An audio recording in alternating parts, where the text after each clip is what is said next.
Então, acho que estamos gravando. Então, na última aula, nós começamos esse assunto retrocesso, que é uma técnica de programação que é aplicável em várias situações. E eu não vou dar nenhuma generalidade sobre o assunto, exceto dizendo que, em geral, não é uma técnica eficiente, a não ser que venha acompanhada de algumas heurísticas. Mas nesse curso nós estamos vendo apenas a parte básica, então ela, em geral, vai ser muito ineficiente para qualquer problema que a gente está vendo. E eu estou introduzindo esse assunto através de exemplos. O primeiro exemplo que nós vimos foi esse dos movimentos de um cavalo, no qual nós, na realidade, resolvemos 3 problemas relacionados, que são achar uma solução que cobre todos os quadrados livres do tabuleiro e achar uma solução e enumerar todas as soluções.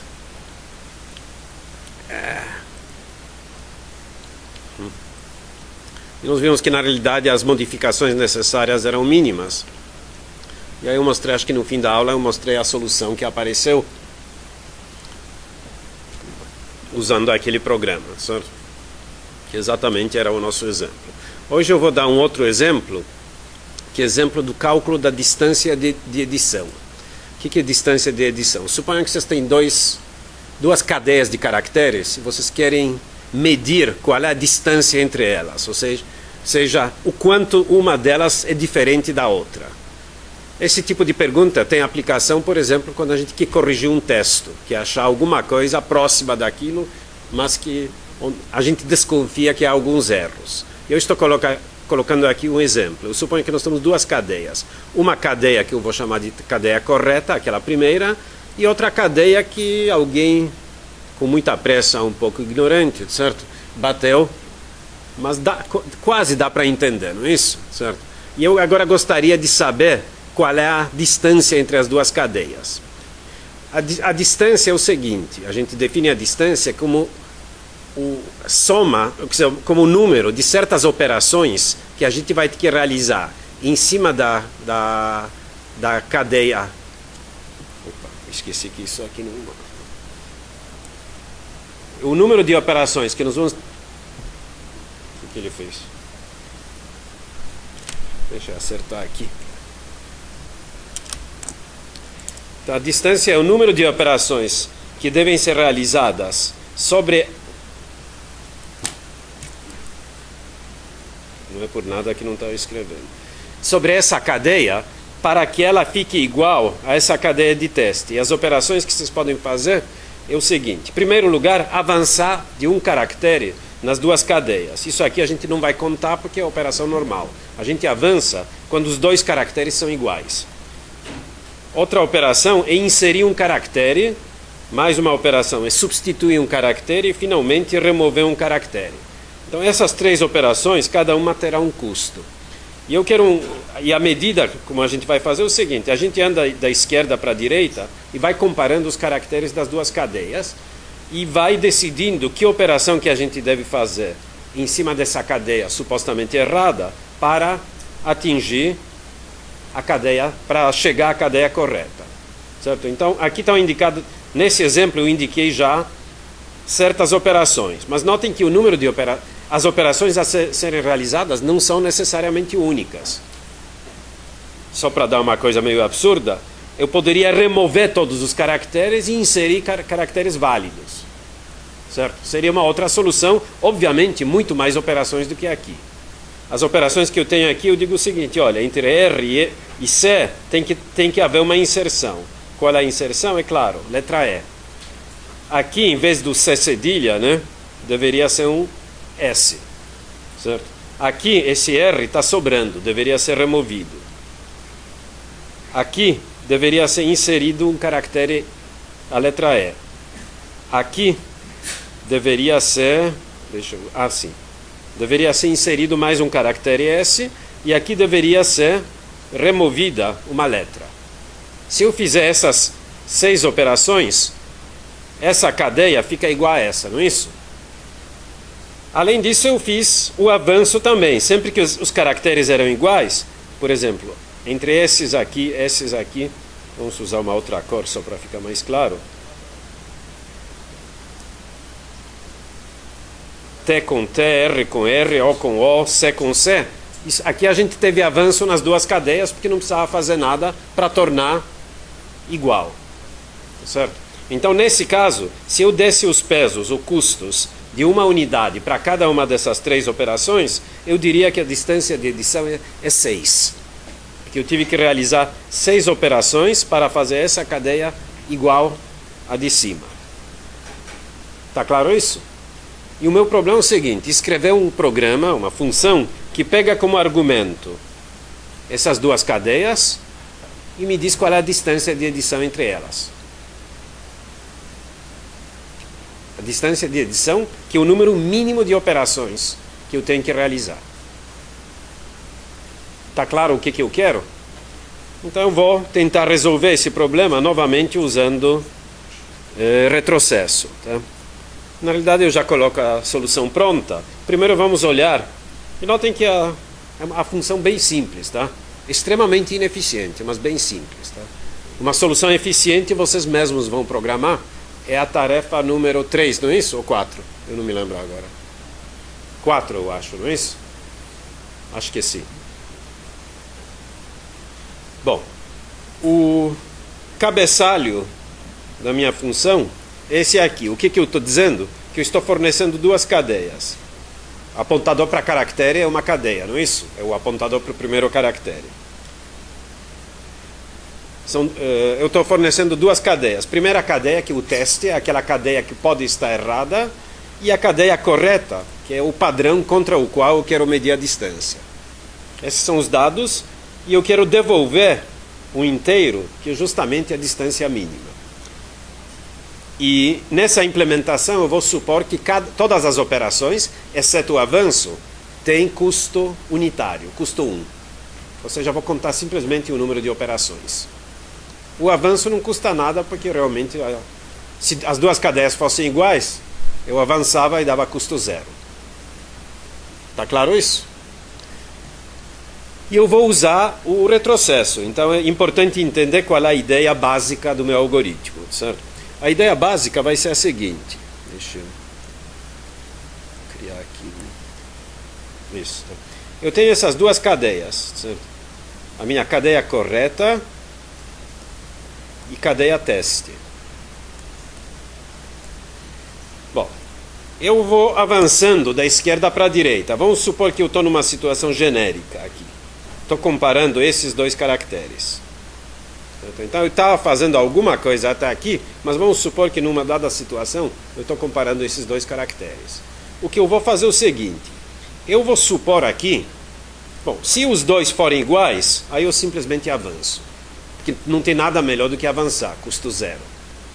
Se eles não forem iguais, aí eu tenho 3 possibilidades. Pode ser que a melhor coisa é inserir, ou substituir, ou remover. Eu não sei qual das 3. Não dá para dizer porque depende do que tem mais para frente. Certo? Eu só estou olhando esses dois. Então eu vou fazer da seguinte maneira. Eu vou fazer uma coisa parecida com o que eu fiz no caso dos cavalos. Do movimento do cavalo. Eu vou experimentar todas as possibilidades e escolher a melhor. Ou seja, aqui eu vou calcular na realidade 3 distâncias. Vamos chamar DI, DS e DR. No programa o nome é ligeiramente diferente, mas vou chamar assim. DI vai ser o seguinte custo. Supondo que eu tenha que inserir um caractere, qual é o custo agora até o fim de continuar? Tá certo? Porque aí eu vou recursivamente continuar calculando distância. Tá? Se eu tiver que inserir um caractere aqui, quer dizer, na realidade aqui eu não avanço, mas aqui eu avanço. Tá certo? E aí eu calculo o resto. Mesma coisa aqui. Se eu tiver que substituir esse caractere por outro, qual é o custo total para chegar no fim? E finalmente, se eu decidir remover isso aqui, qual é o custo total? Calculados os 3 custos, eu vou escolher o menor. Se forem iguais, tanto faz. Se houver 2 ou 3 iguais, tanto faz. Essa é a ideia básica do algoritmo. Tudo bem? Vamos ver como é que a gente programa isso.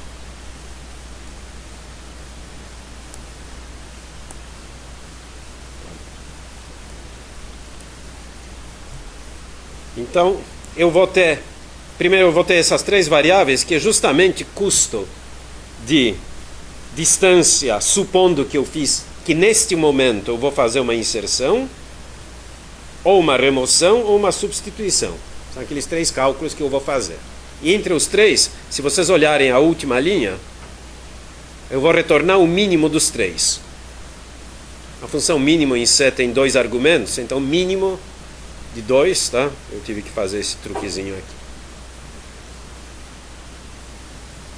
Todo mundo entendeu o começo e o fim? Agora é só discutir o miolo, não é isso? Então vamos ver o que eu faço aqui. Bom, em primeiro lugar, como é um processo que vai ter que terminar alguma hora, é bom verificar se já não está na hora de parar. Porque pode ser que eu justamente já chamei mas já terminei tudo. Quando é que eu sei que terminei tudo? Se cheguei no fim das duas cadeias. Como é que eu sei que cheguei no fim das duas cadeias? Quando as duas terminam com o caractere nulo. Tá? Aqui eu escrevi por clareza dessa maneira, mas é aquilo que muita gente escreve assim, em C, não é isso? É o caractere zero. Então, se o apontador para teste, notem que isso aqui é um apontador, se a variável,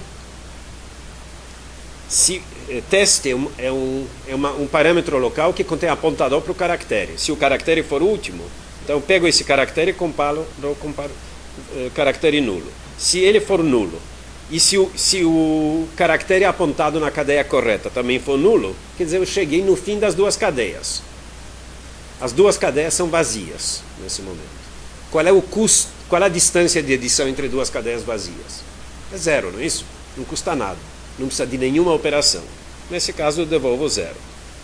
Esse é o caso fácil. Tá? Se esses dois não forem iguais, quer dizer, se não forem duas cadeias vazias, agora certamente eu vou precisar verificar o que está acontecendo. Tá bom? Então, em primeiro lugar, vou calcular essas três distâncias. Tá? Inicialmente, eu vou colocar... Deixa eu ver por que eu fiz isso.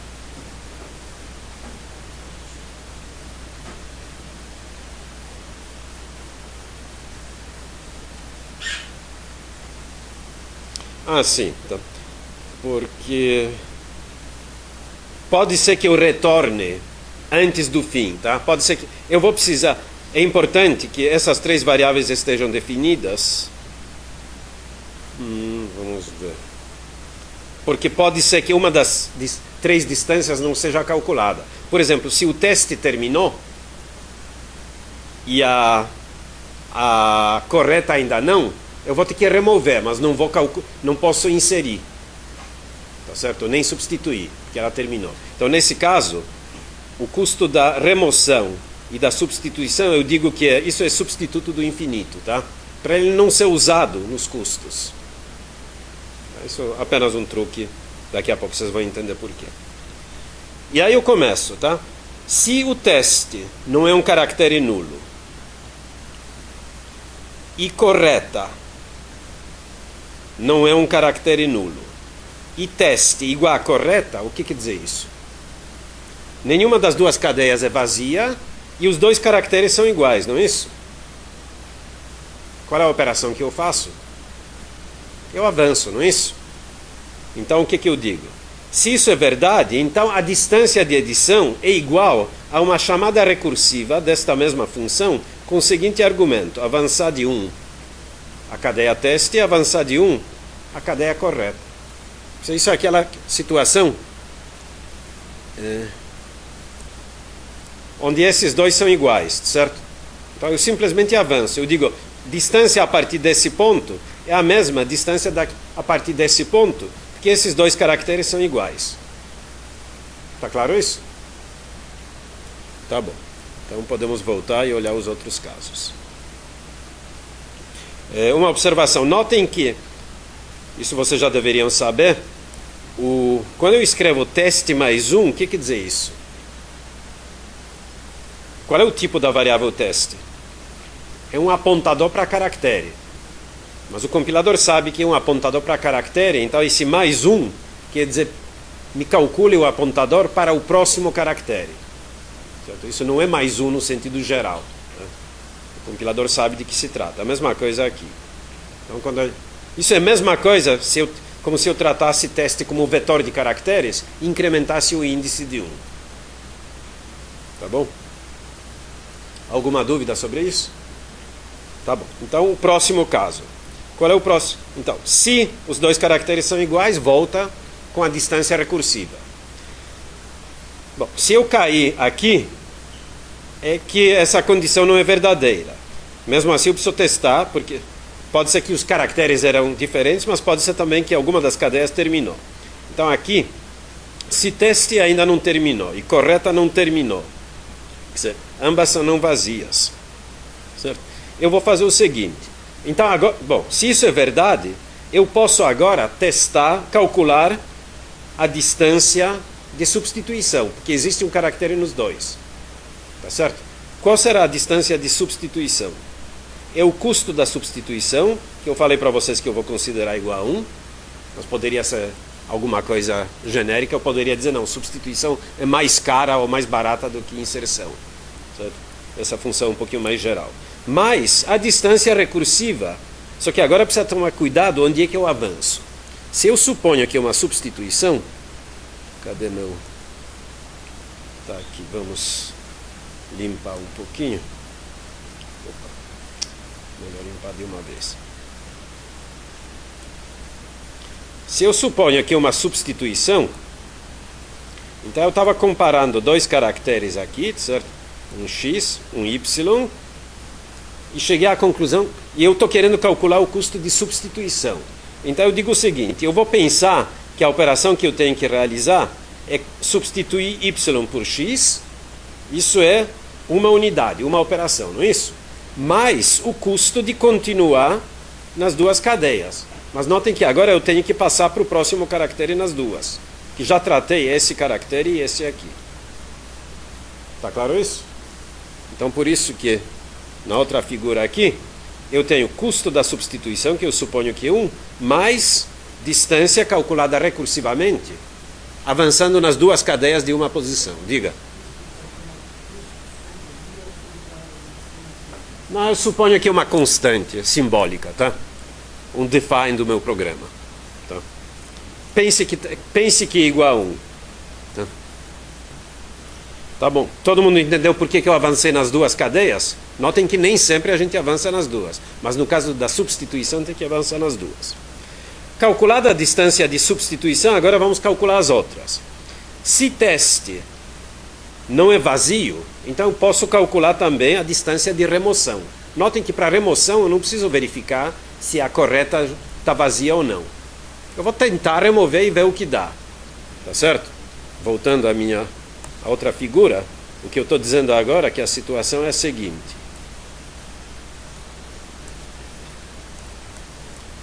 Eu tenho x aqui, tenho y aqui, digo o seguinte, eu vou tentar remoção. O que quer dizer remoção? Eu vou pensar que esse caractere deveria ser removido, tá certo? E depois recursivamente calcular o resto da distância. Mas se eu removo esse caractere, isso quer dizer que o caractere seguinte, que vem aqui, vamos chamá-lo de z, é que deve ser comparado com x, não é isso? No meu cálculo recursivo. Ou seja, eu devo avançar aqui, mas não avançar aqui. Por isso que eu nem tive que testar se essa cadeia é vazia ou não. Mesmo que ela esteja vazia, não faz mal. Recursivamente, eu vou calcular a distância entre as duas. Está claro? Então, voltando aqui, por isso que a distância de remoção aqui é calculada desse jeito. Custo de remoção, que eu continuo achando que é 1, mais distância. Avançar no teste, mas não avançar na correta. Tudo bem? Então já calculei distância de substituição, distância de remoção. Notem que se essa condição não fosse verdadeira, quanto valeria a distância de remoção? Valeria isso aqui, infinito, né? Inteiro máximo que pode ser representado em C. Para nós é infinito, tá? É uma maneira de... Claro que eu suponho que minha cadeia é mais curta do que isso. Certo? Bom, agora, de qualquer jeito, então, eu já tenho distância de substituição, de remoção. Agora vamos calcular a de inserção. Só que para poder inserir, só faz sentido inserir. Vamos para a nossa figura aqui, esquemática.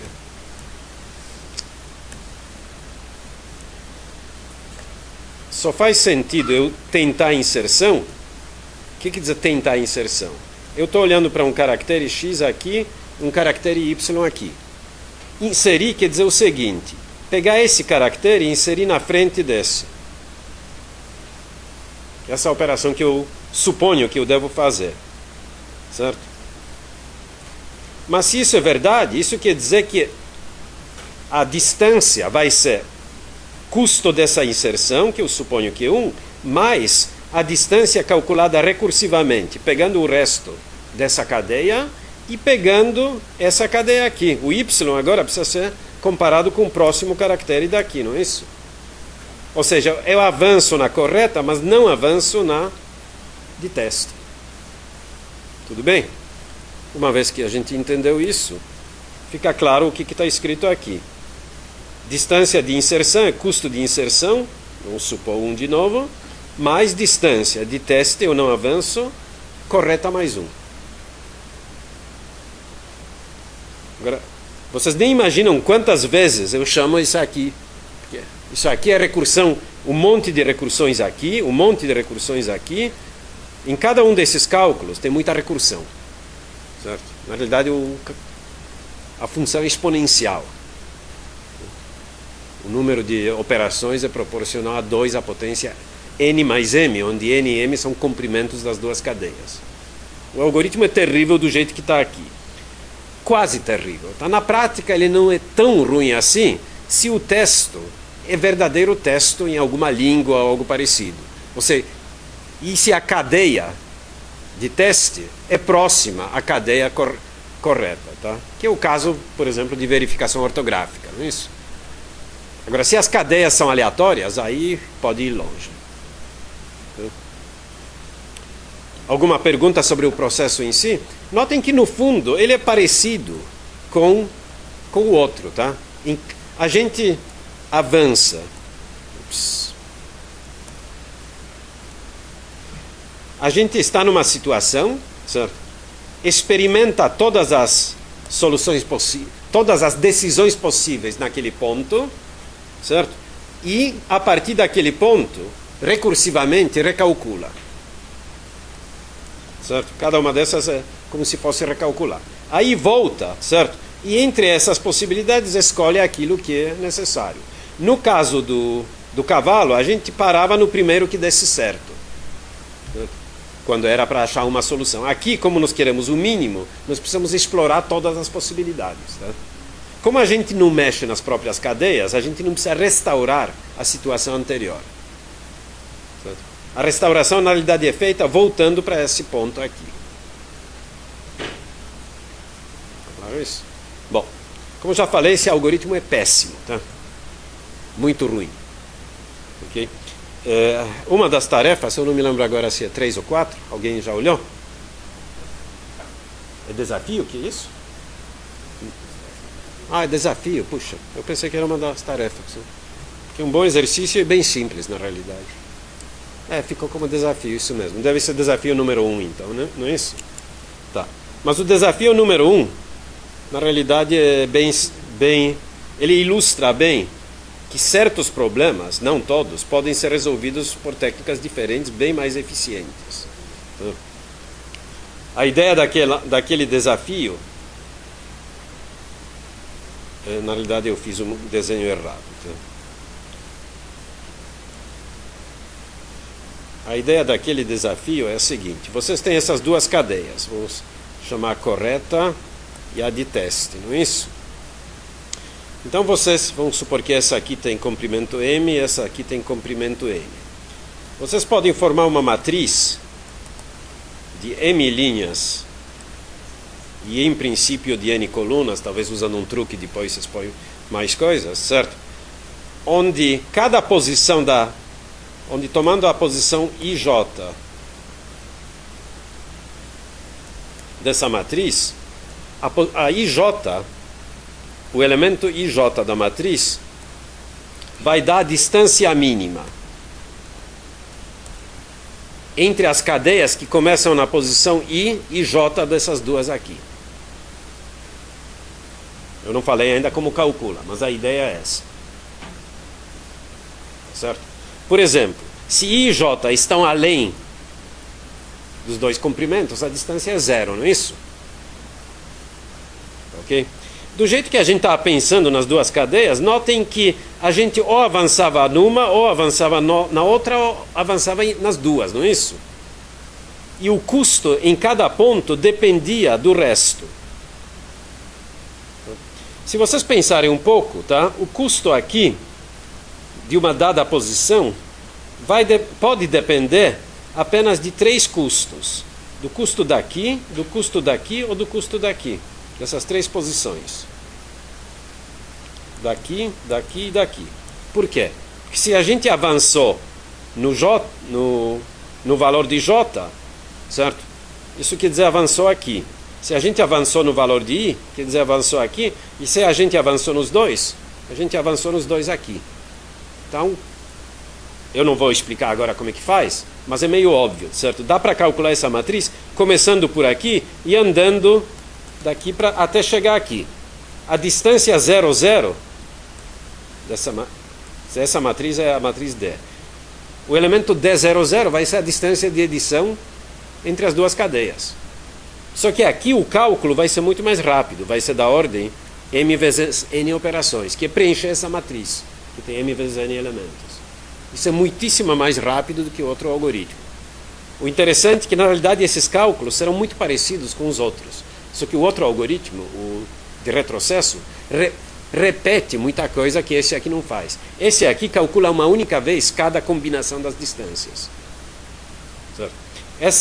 Esse tipo de cálculo, isso aqui aparece em muitos outros contextos, esse tipo de solução, e essa maneira de fazer o cálculo é chamado de programação dinâmica, tá? Programação dinâmica, tá? Tem aplicações em vários lugares. Vocês podem ver, para quem todos vocês conhecem o utilitário diff do Unix. O Windows também tem isso, o comparador de cadeias. Tem um programa que, dadas duas cadeias, ele compara. Ou dados dois arquivos, ele compara. O diff, no caso do Unix, compara dois arquivos. Como é que ele faz isso? Usando um algoritmo muito parecido. Porque, na realidade, o diff não só compara, como lhe diz o que precisa inserir e remover em cada arquivo para que eles fiquem iguais. Bom, inserir e remover são essas duas operações. Certo? Inserir, remover ou substituir. Mas, na realidade, se vocês pensarem um pouco, substituição poderia ser substituída por remoção e inserção, não é isso? É equivalente à remoção e inserção. Ok? Então, aliás, para quem errou, para quem conseguiu resultados errados nos testes, o SUSE dá para vocês também a diferença entre arquivo correto e arquivo errado, não dá? Pelo menos nos testes abertos. Depende da configuração da tarefa. Em algumas tarefas dá, em outras não dá. Acho que no polinômio ele diz o que deu e o que deveria ter dado, não é isso? O que é usado é esse algoritmo diff também. Exatamente o mesmo. Aliás, o próprio programa diff do Linux.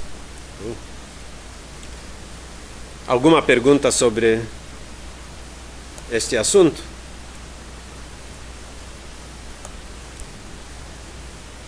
Então, aqui os desafios sobre esse assunto, mas Bom, em primeiro lugar, já falei que esse algoritmo, na realidade, do jeito que ele está, não é viável, tá certo?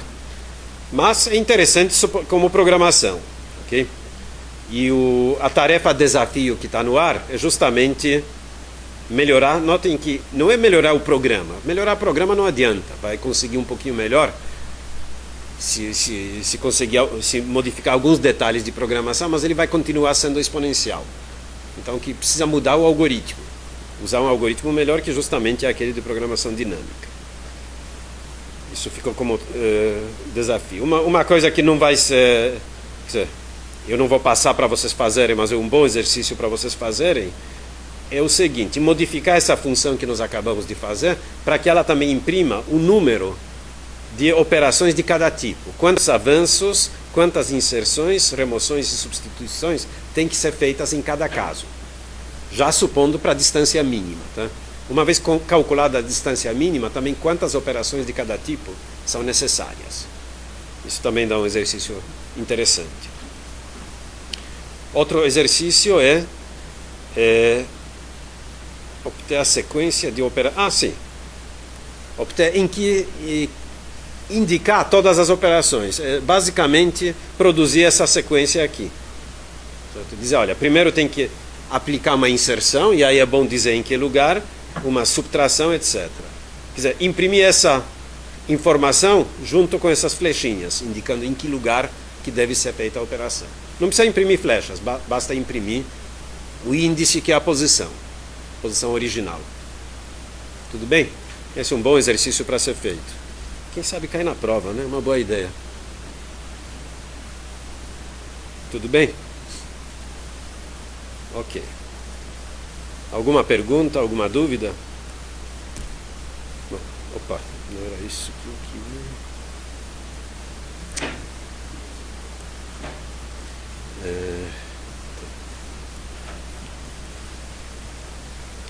Bom, não havendo dúvidas sobre esse assunto, nós vamos parar por enquanto com o retrocesso.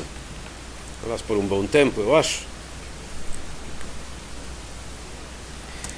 E vamos passar para um outro assunto, que é como se livrar da recursão. Tem gente que detesta a recursão, tá?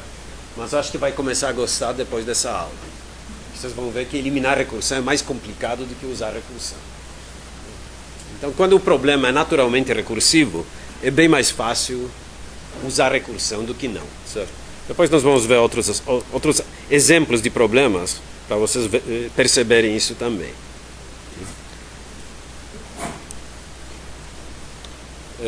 Aliás, um dos desafios, se não me engano, deve ser o 2. Aquele de parênteses balanceados usando recursão, qual que é? O 2? É 1.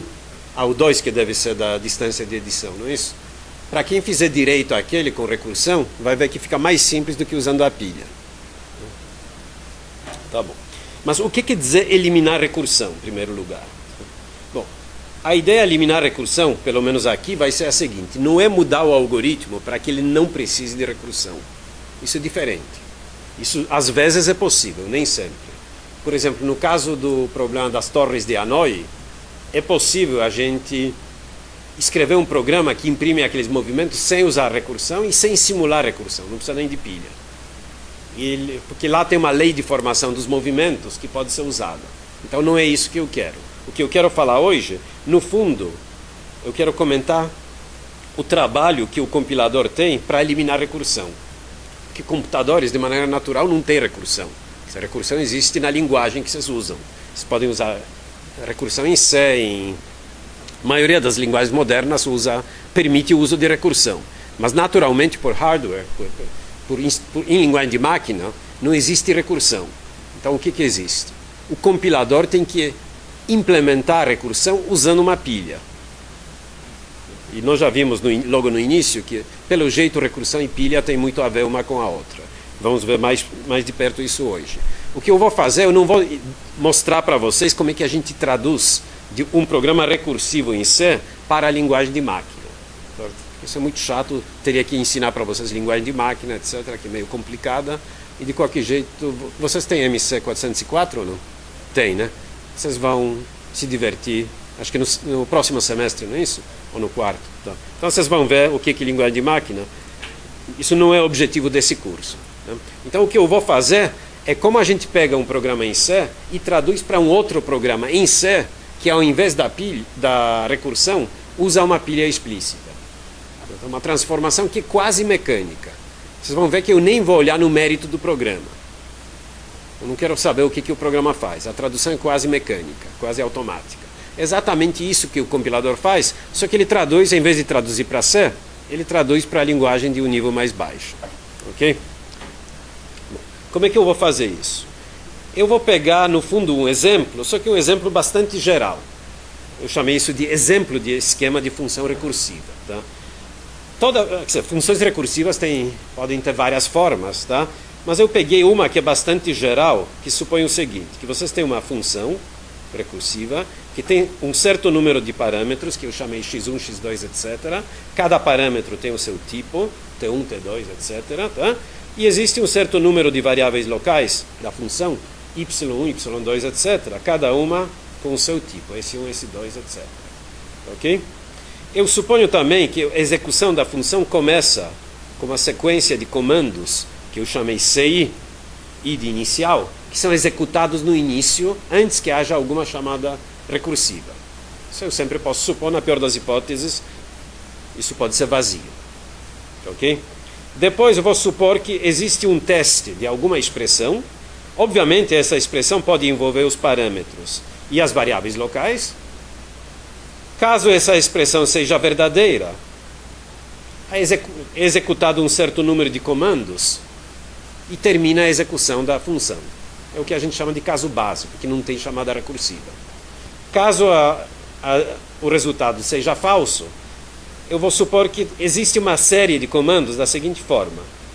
Alguma sequência de comandos C1, chamada recursiva número C1. Sequência de comandos C2, chamada recursiva C2. E assim por diante.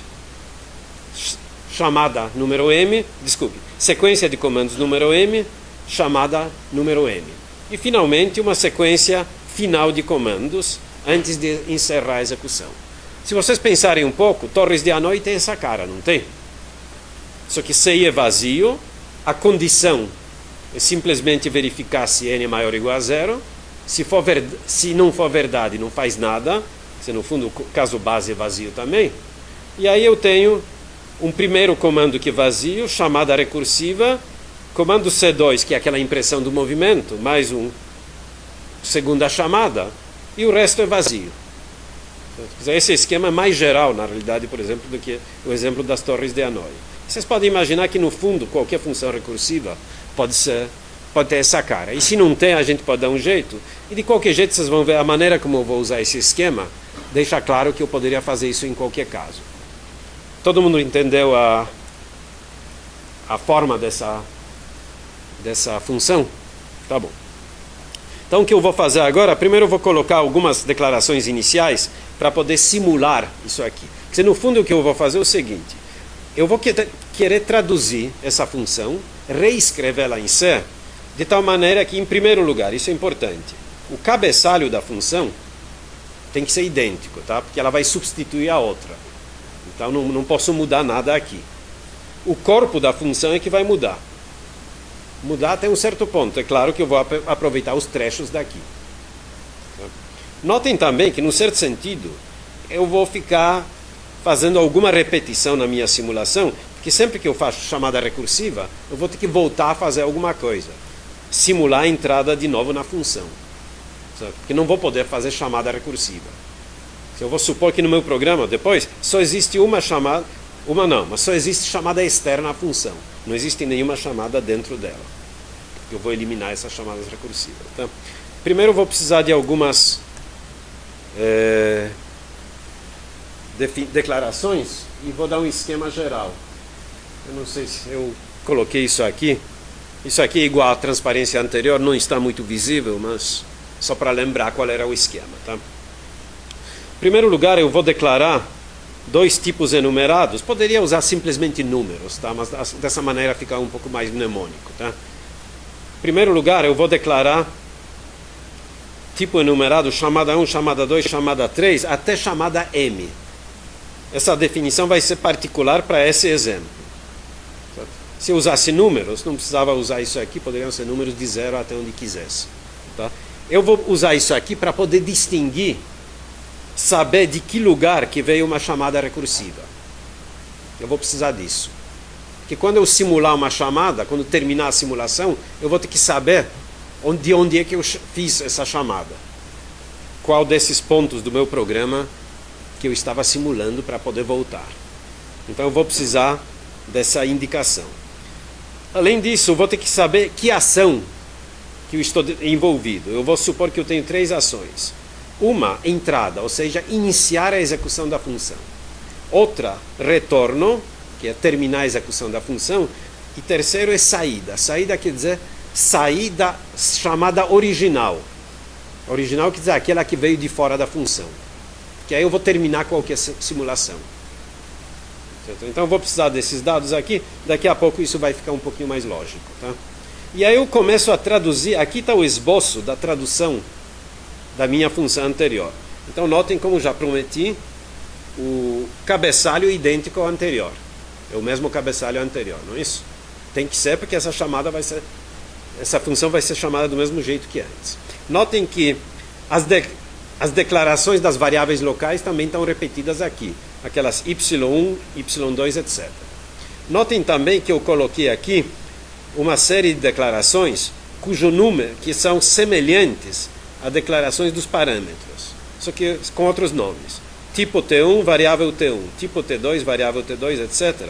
Serão variáveis temporárias que eu vou precisar daqui a pouco. Elas serão usadas para calcular os novos valores dos parâmetros quando eu tiver que fazer uma simulação de chamada recursiva. Ok? Eu vou declarar uma pilha. Eu estou supondo que eu já declarei fora daqui uma pilha com tipos de elementos convenientes. A única coisa que é importante nesse momento é que ela vai se comportar como uma pilha. Ou seja, a última coisa empilhada vai ser a primeira coisa desempilhada. Tudo bem? Vou declarar uma variável ch do tipo chamadas, ou seja, desse tipo aqui. Vocês podem pensar como variável inteira, certo? Que é um indicador inteiro. Uma outra variável ação do tipo ação, que também poderia ser inteira, 0, 1, 2. Certo? Na realidade, o compilador C traduz isso aqui para números inteiros, 0, 1, 2. Tudo bem até aí? Ok. Eu vou supor que no começo, antes de começar qualquer coisa, eu inicializo a minha pilha para pilha vazia. Suponho que, obviamente, essas funções, o tipo pilha e a função inicializa a pilha tem que existir. Eu suponho que foram escritas fora dessa função. Ok? E eu coloco...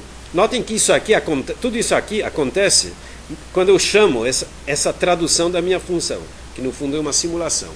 Então eu estou começando a ação de entrada. Eu estou começando a execução da função, não é isso? Alguém chamou essa função, portanto, a ação inicial é entrada na minha função.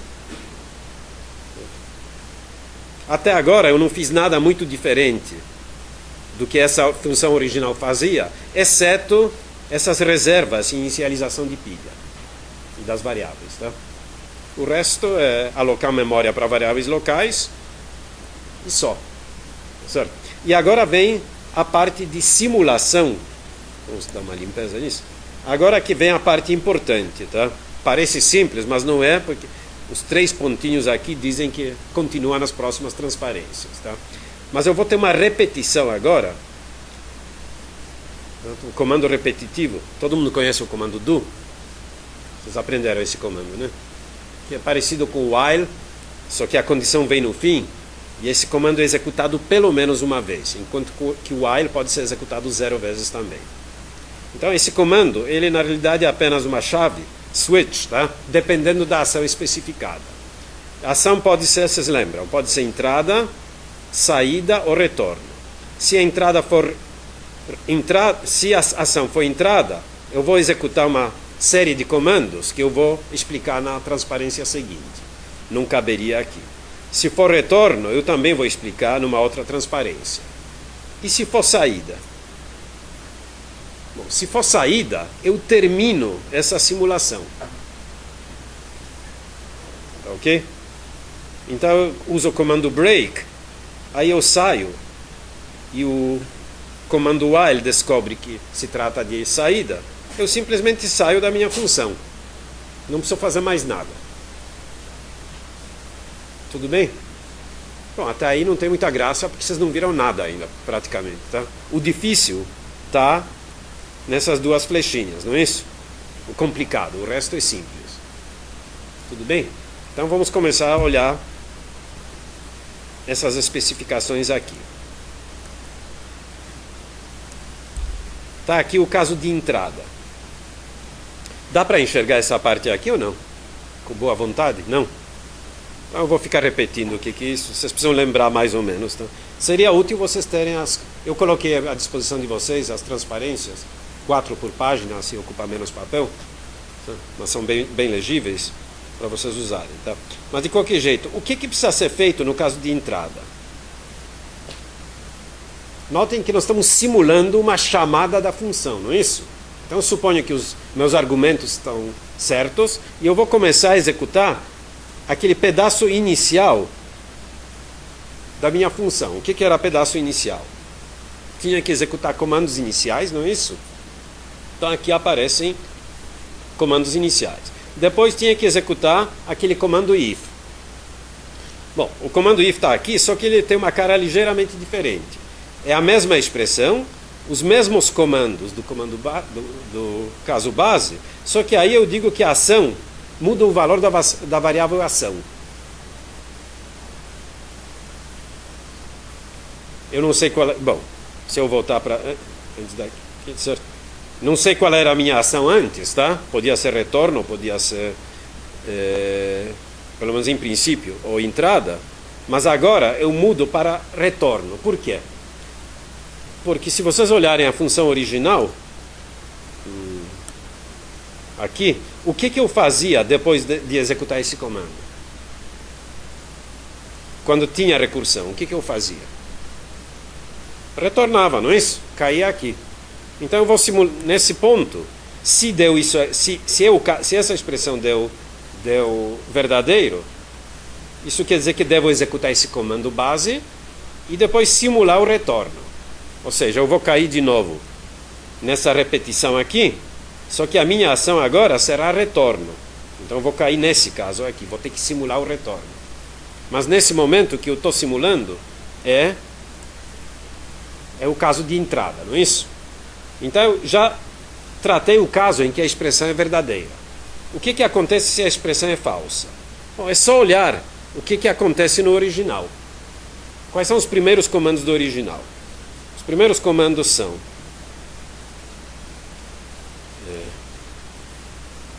está aqui, aparece C1, a sequência de comandos. Eu suponho que essas sequências de comandos não tem recursão dentro delas, tá? A recursão só é aquela que é explícita, tá? Senão, bom, se tivesse, aquilo seria na realidade quebraria de acordo com o meu esquema, faria explícito, tá? Então, nessa tradução também tem que aparecer C1, em primeiro lugar. Ainda bem. Eu não sei o que eu fiz. E